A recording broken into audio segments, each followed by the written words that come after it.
Hey gang, welcome back to the big board. I think it's been a couple of weeks since I posted a video. Uh, I could go into a long discussion about why that's the case, but we'll save that for an update video perhaps, and let's just talk about Blackhorse from Tiny Battle Publishing, a grand tactical game by Arrigo Velicogna, I think would be the correct pronunciation of that, the way we should say it. And if not, my apologies.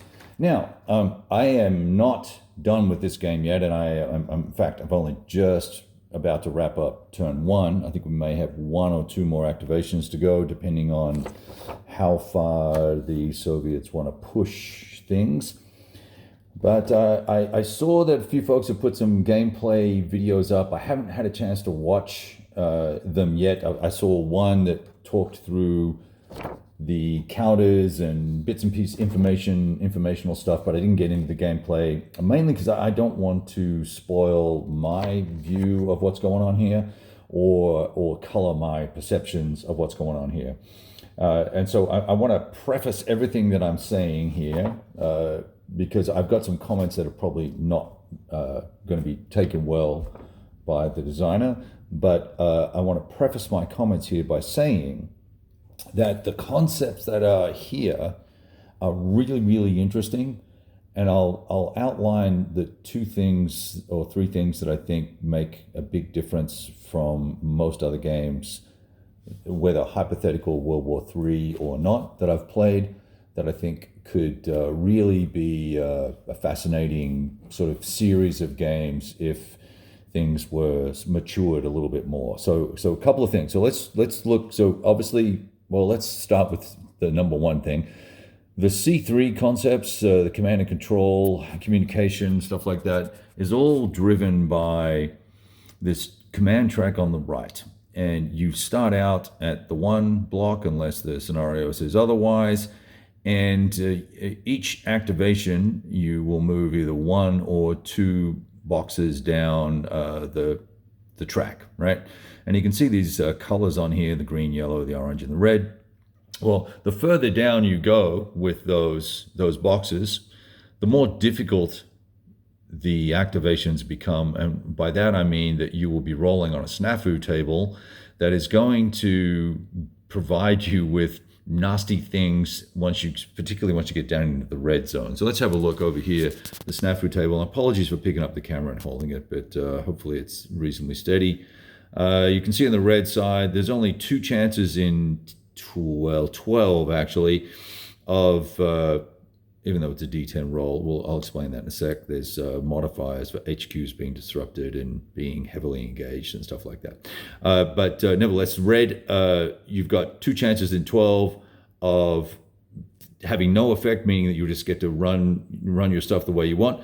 But otherwise, you may suffer HQ strike, or two units will have to be allocated low ammunition. And then there's these counter battery strikes, and you may just end up being finished. That's it, you're done, right? So those types of things are really going to play heavily into that push your luck mechanic, right? Similar to you may have seen with, what is that, Crowbar, for instance, and some of those solitaire games, Pickett's Charge, that Herman Luttman has designed, where there's this push your luck mechanic, right? So it's a concept like that, except you're not rolling, well, you are rolling dice, but you're choosing to activate, and how far down that chain are you prepared to go? And interestingly enough, the boxes are different colors for both sides. So the 3rd Armored Division has 4 green boxes, whereas the 79th Guard only has 3 green boxes and 3 yellow, whereas the Americans have 1, 2, 3, 4 yellow. So there's some differences for both sides, and obviously the Reds, there's five red boxes for the command track out of 15 versus just 3 for the Americans. So that's the first thing that I found super fascinating here, in that there's this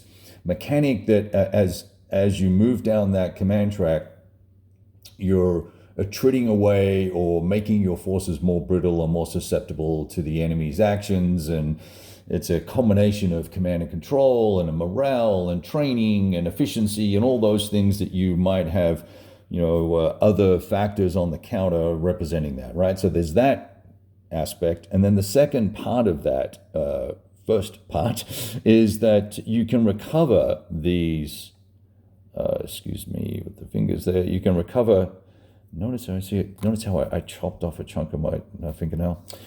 Super, huh? So that 4 there represents the number at the end of the turn, the number of spaces on the command track that you will be able to recover.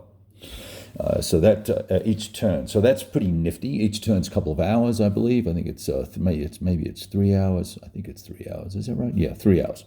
So you've got this recovery mechanic now. So if I push my luck and I go all the way down to the 10 box, I'm going to come back up to the 6 box, which is still going to leave me for the Soviets in the yellow, and same for the Americans. 10 to 6 would put me in there, but the Americans, HQs, they recover 7, right? So significant advantage there for them. So there's a representation of capability once again. So I really like that concept. Now, the second thing that I enjoy here is these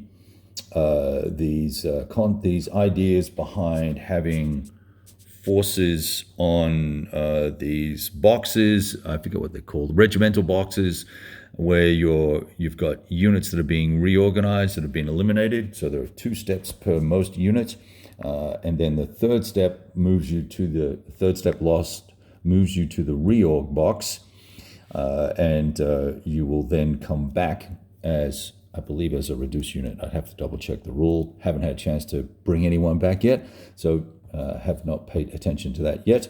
But I can also allocate assets, ATGM assets and artillery assets for dedicated batteries and things like that. So I like that. The other thing that I think is interesting is this the interplay between movement modes being either deployed tactical or a subset of tactical is being in march. There's this so these concepts mean that you really have to do a fair bit of planning. I think for the defender, you're pretty safe being in tactical most of the time, unless you really think you've got the approach by the Soviets sort of locked down, right? Otherwise, you probably stay in tactical. But for the Soviets, if you want to use road movement, you've got to be in march mode. Now, you can be in march mode, but you can't fire or really attack in march mode. So that means you've got to drop out of march mode, which costs you a step on the command track, and you can't actively engage as a tactical unit until the following activation. So actually, let me just pause there and double check that.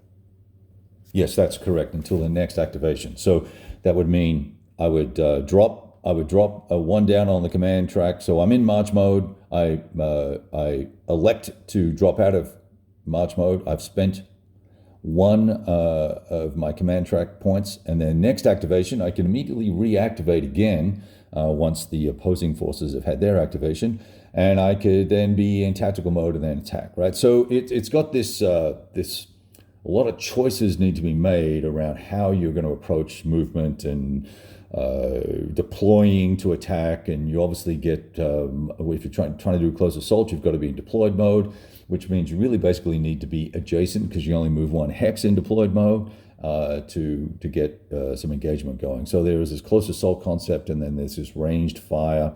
I'm not going to get into all the little little bits on the counters.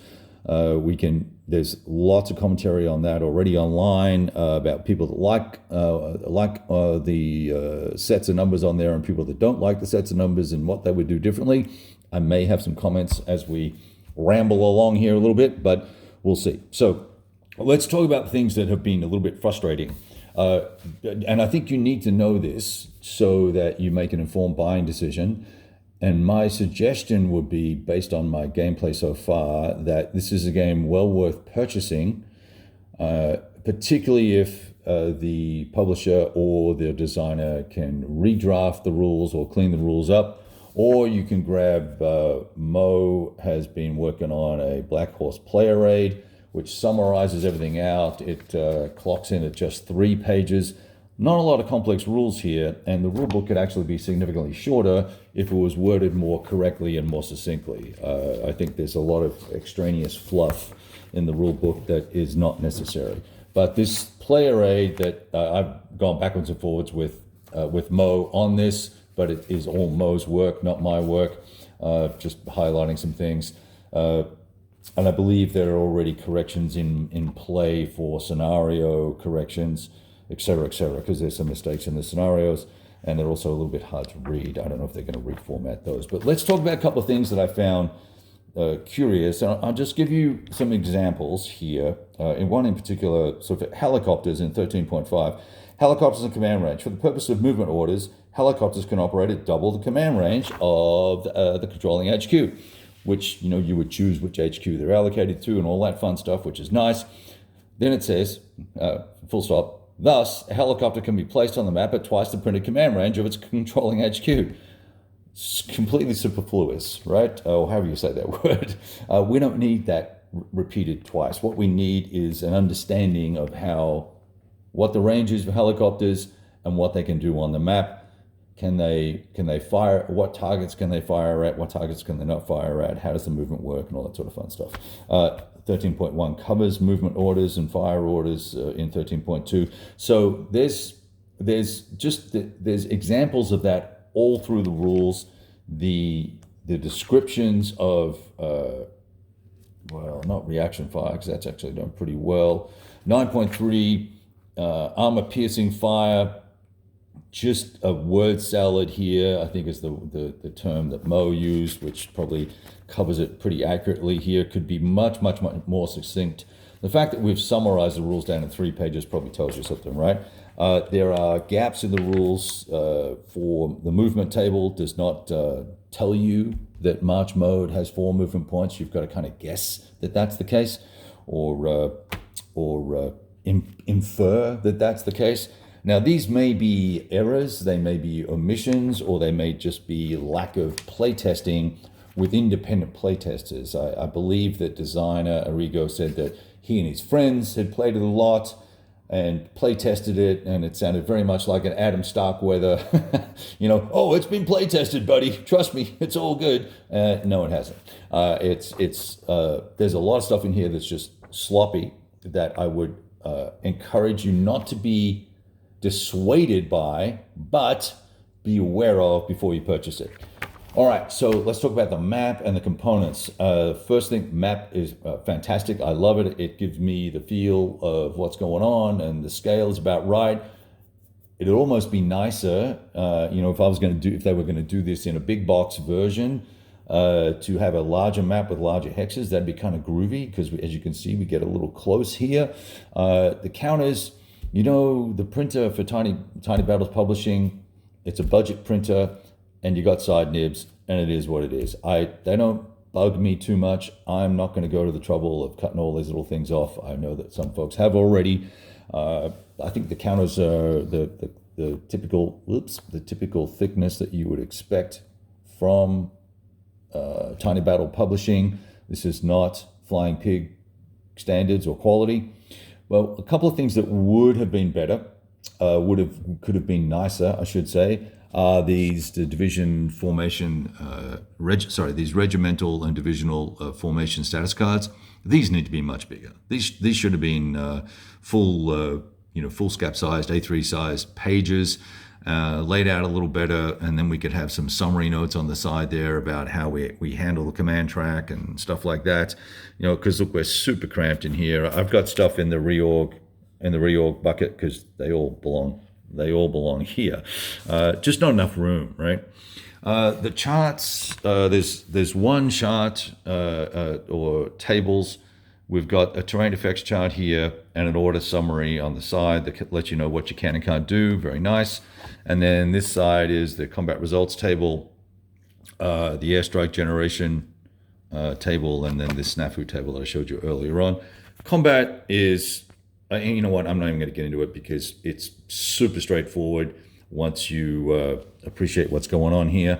The whole idea of combat is that we're literally netting out the attacker's capability versus the defender's capability.